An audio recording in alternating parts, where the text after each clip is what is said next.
안녕하세요. 슬기로운 성교육 시간입니다. 이 시간에는 여자와 남자는 어떻게 다른지 알아볼 거예요. 또 사춘기가 무엇인지 배워볼게요. 자, 여기 아기가 2명 있습니다. 누가 여자인지 남자인지 알 수 있나요? 너무 비슷하게 생겨서 잘 모르겠죠? 그런데 사람은 나이를 먹으면서 점점 모습이 달라져요. 누워만 있던 아기는 기어다니기 시작하고 걸을 수도 있게 됩니다. 성장이라는 것을 합니다. 모든 사람은 어린이에서 청소년기를 지나 어른, 성인이 된답니다. 그건 여자도 남자도 똑같습니다. 그렇지만 여자의 몸과 남자의 몸의 모습은 다르게 변합니다. 그림을 한번 볼게요. 어린이일 때와 달라진 것 같지 않나요? 어릴 때만 해도 여자와 남자의 몸은 음경과 음순을 빼고는 크게 다르지 않았습니다. 그런데 여러분이 사춘기를 지나면서 몸은 달라지기 시작합니다. 어려운 말로 2차 성징이라고도 해요. 친구들에게 사춘기가 뭘까요? 라고 물었어요. 어떤 친구들은 짜증이 나는 거요. 또 어떤 친구들은 못생겨지는 거예요. 하기도 하고요. 또는 엄마한테 자꾸 화를 내고 싶어지는 거요. 라고 말하기도 합니다. 어쩌면 다 맞는 말 같기도 합니다. 그런데 여러분, 선생님은 사춘기를 우리 친구들에게 꽃이 피는 봄과 같은 때이다 라고 말하고 싶습니다. 봄이 되면 꽃이 피듯이 사춘기가 오면 우리의 몸과 마음에 변화가 생깁니다. 그리고 이 변화의 시간을 보내면 바로 어른이 되는 것입니다. 그럼 여러분, 사춘기는 언제 찾아오는 것일까요?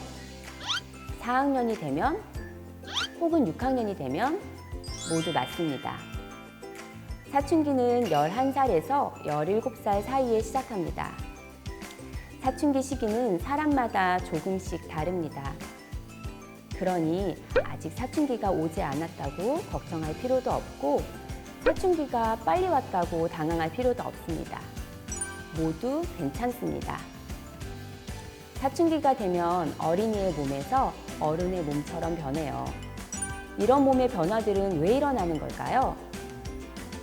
우리 몸에는 호르몬이라는 것이 있어요. 우리가 눈으로 볼 수는 없지만 몸을 돌아다니며 어른이 될 수 있게 만들어줘요. 호르몬이 우리 몸에서 돌아다니면 어떤 변화가 일어날까요? 지금부터 자세히 알아볼까요? 사춘기가 되면 얼굴에 여드름이 나기도 합니다. 이런 여드름을 어떻게 하면 좋을까요? 어떤 친구들은 마구 짜기도 하는데 좋은 방법이 아닙니다. 짜내는 중에 더러운 세균에 감염이 되어 여드름이 더 커질 수도 있습니다. 여드름이 났을 때는 미지근한 물로 자주 세수를 해주고 세수 후에는 꼭 로션을 발라 얼굴을 촉촉하게 해주는 것이 좋습니다. 사춘기가 되면 또 음순 주변에 털이 나기 시작하는데 선생님, 음순에서 머리카락이 자라고 있어요 라고 말하는 친구도 있습니다. 이 털을 어려운 말로 음모라고 합니다. 털이 또 자라는 곳이 있는데 그건 바로 겨드랑이입니다. 겨드랑이의 털을 어떤 친구들은 불편해하거나 징그러워하는 친구도 있습니다. 하지만 겨드랑이 털과 음모는 우리에게 필요한 몸의 변화 중 하나랍니다. 여러분, 겨드랑이를 한번 만져보세요. 음순과 겨드랑이는 매우 말랑말랑한데 그만큼 연약해서 그래요. 털들이 이 연약한 피부를 보호해줘요. 땀이 나는 것도 조절해준답니다. 그런데 이렇게 음순과 겨드랑이에 털이 나기 시작하면 땀도 많아지고 머리카락에 기름도 많아져요. 그래서 사춘기가 되면 이전보다는 더 내 몸을 깨끗하게 하기 위해 매일 샤워하고 머리도 감아야 해요.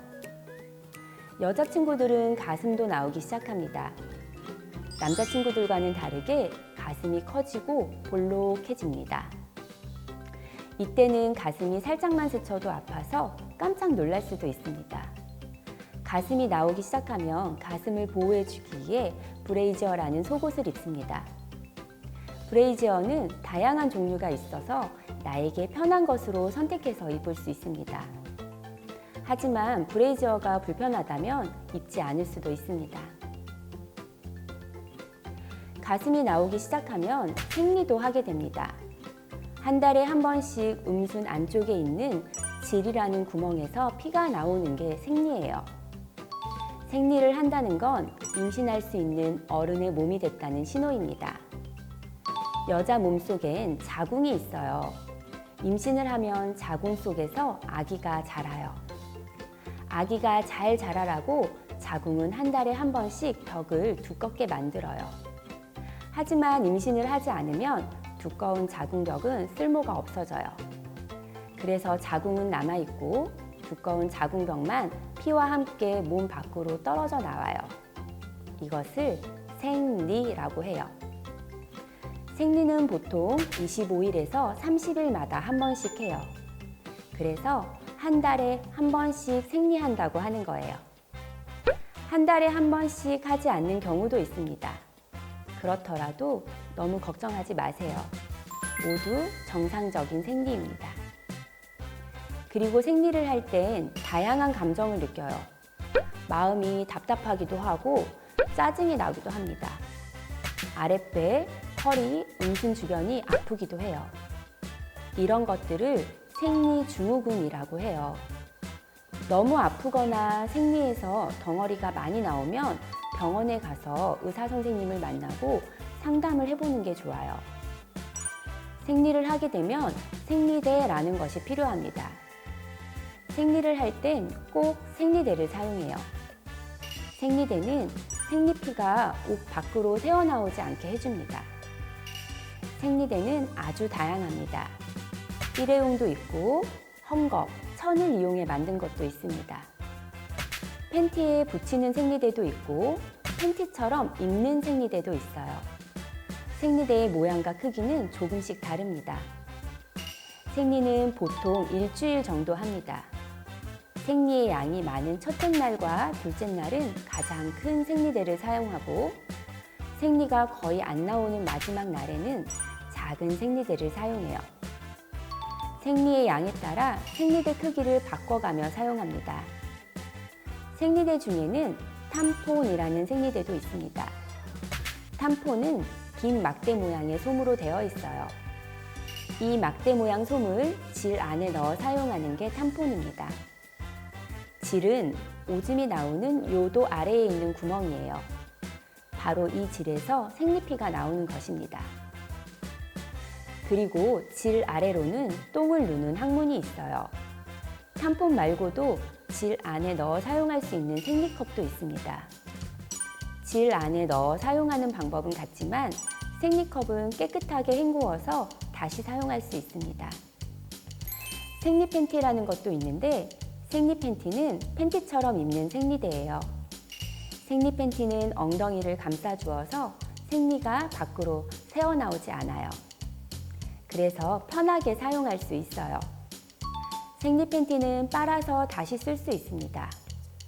그리고 모든 생리대는 2~3시간마다 한 번씩 확인해서 피가 새지 않도록 갈아주어야 합니다. 그런데 이런 생리대를 밖에 있다가 갑자기 시작하게 되면 어떨까요? 몹시 당황스러울 겁니다. 집이라면 가족에게 말해서 도움을 청하면 돼요. 하지만 밖에 있다가 생리를 갑자기 하게 된다면 어떻게 해야 할까요? 우리 한번 생각해 봐요. 가까운 곳에 도와줄 사람이 있는지 찾아봅니다. 특수학급 선생님, 원반 선생님, 활동보조 선생님. 꼭 어른이 아니어도 친한 친구가 있다면 도와달라고 할 수 있습니다. 나를 대신해서 생리대를 가져다 달라고 할 수도 있고, 생리가 새어나와 옷에 묻었다면 가릴 수 있는 것을 구해달라고도 할 수 있습니다. 하지만 도와줄 사람이 없을 때는 어떻게 하면 좋을까요? 피 묻은 옷을 다른 옷이나 가방 등 가릴 수 있는 것으로 가리고 가장 빨리 도움을 받을 수 있는 곳으로 갑니다. 학교 보건실에 가면 생리대를 받을 수 있습니다. 어딘가로 가던 중에 생리를 하게 되면 생리대를 가장 빨리 구할 수 있는 곳으로 갑니다. 복지관이나 학원일 수도 있고 집일 수도 있습니다. 편의점이나 마트에서 생리대를 직접 살 수도 있습니다.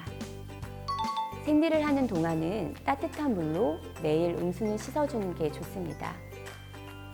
그러면 생리피로 인한 냄새나 염증이 나지 않아요. 비누칠 없이 깨끗한 물로만 씻어도 충분합니다. 여러분, 처음 생리를 하게 되면 축하 파티를 열어보는 건 어떨까요? 축하 파티가 부끄럽다면 사랑하는 사람들과 함께 어떤 생리대를 사용하면 좋을지 이야기 나눠보고요. 또 함께 마트에 가서 나에게 맞는 생리대를 사보는 것도 좋을 것 같습니다. 사춘기를 지금 경험하고 있는 친구들, 혹은 앞으로 경험하게 될 친구들, 오늘 배운 것 잊지 마세요. 건강하게 자라고 있는 여러분의 몸을 더욱 사랑해 주세요.